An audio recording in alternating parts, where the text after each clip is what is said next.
Every year, the federal government doles out hundreds of millions of taxpayer dollars to local law enforcement agencies in the form of grants.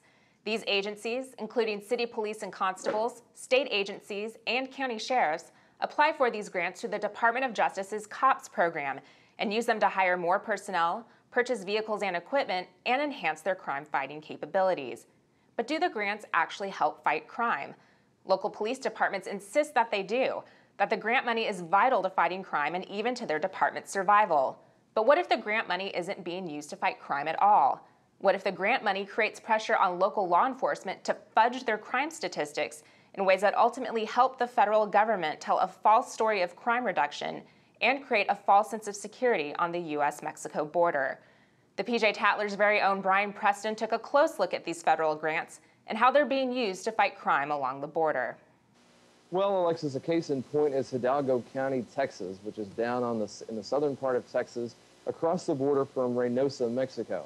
The largest city is McAllen, Texas, which is one of the fastest growing cities in the United States, actually. And despite the stagnant economy across the country, property values are rising here, and it's really a study in contrast, because you have these neighborhoods that are gang-infested barrios, really, just a few miles from posh neighborhoods that look like they're not out of place in Beverly Hills, with manicured lawns, expensive homes, expensive cars, and many cars with Mexican license plates, actually. And in 2004, Hidalgo County elected Guadalupe Lupe Trevino as its sheriff. They re-elected him in 2008, and they're poised to re-elect him again. And he is a former Austin, Texas police officer who says that his tenure has resulted in a dramatic reduction in crime. He also, and other local officials also, say that the Mexican drug wars have not spilled over from Reynosa into Hidalgo County.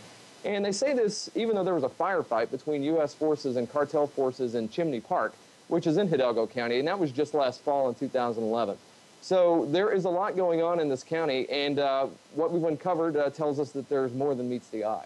Now, since Trevino was elected, the federal government has granted Hidalgo County about $6 million to fight crime, money that's gone to efforts like the county's anti-narcotics unit and has funded the purchase of expensive towers that are supposed to be used to monitor the border. One grant operation called Stone Garden has enabled the county to purchase several vehicles and these sky towers, which some residents allege have been used for non-police and even political purposes when they're not being used to prevent crimes. The federal money is granted for the purpose of fighting crime, and the government monitors the war on crime via the Federal Bureau of Investigation's National Crime Incident-Based Reporting System. Local law enforcement agencies report trends in crime in their communities through the NIBRS, and the NIBRS's stats find their way into speeches and comments made by politicians to show that the money is being well spent and that crime is being defeated. In May of 2011, President Obama went to the border at El Paso, Texas, and mocked calls for more border security. The fence is now basically complete. Then we've gone further. We tripled the number of intelligence analysts working at the border. I've deployed unmanned aerial vehicles to patrol the skies from Texas to California. You know, they said we needed to triple the border patrol. Or now they're going to say we need to quadruple the border patrol. Or they'll want a higher fence. Maybe they'll need a moat. Maybe they want alligators in the moat. In March of 2011, Homeland Security Secretary Janet Napolitano said, "There's a perception that the border is worse now than it has ever been. That is wrong. The border is better now than it ever has been." Napolitano went on to say that violence from Mexico's drug war has not spilled over into the U.S., citing statistics that show crime along the border has either stayed flat or even gone down. Napolitano has visited the border several times to hail the cooperation between local and federal authorities and has visited Hidalgo County, where her friend Lupe Trevino is the sheriff. During Napolitano's visit in February 2012, Sheriff Trevino noted, "We tell the truth and say violent crime is down and cartel violence has been kept south of the river, but we get criticized because we say we need money. If we're going to continue to lower the violent crime rate, we have to have a sustained maintenance. That's why we need the continued influx of federal funds." But Bryan, you looked into these funds. How accurate are the statistics that the local law enforcement agencies send to the federal government? Well, Alexis, we've obtained exclusive hidden camera video from inside the Hidalgo County Sheriff's Department. And what you're going to see in this video is a crime analyst discussing crime statistics with a deputy. And this crime analyst, this is the person who is responsible for inputting the crime statistics into the universal crime reporting system. This crime analyst admits that they're changing the statistics to make them look better. So I need a third phone or two. I can do it for you. Good. No. Huh? I guess. Because you're the one changing everything. Changing the fact. How do you change it? She reads the report. It's not like I can do it robbery. Reduces the time, for example.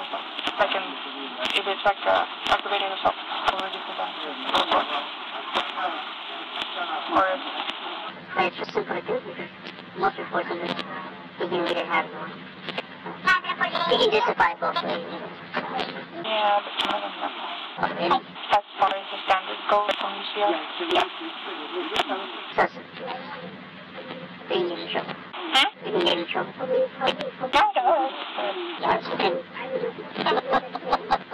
Not me. Now, Bryan, tell us what we just saw here. Is this type of downgrading limited to just one officer? No, Alexis, unfortunately it's not. We've obtained other evidence that shows that this downgrading of the crime statistics is actually widespread within the sheriff's department. And, let's take another look and take a look at what this analyst is actually saying.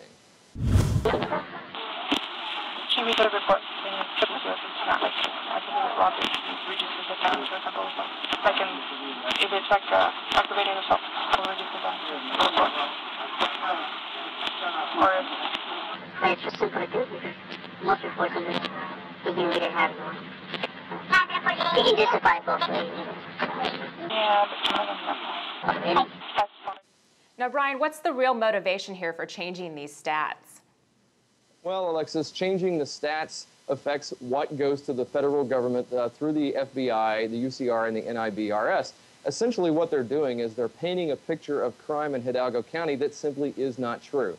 They're minimizing the crime, making the border and their community look safer than it actually is. In part 2 of our report, we'll hear from a Hidalgo County Sheriff's deputy. This deputy will blow the whistle on how Lupe Trevino's department has changed the way crime is fought and reported in Hidalgo County.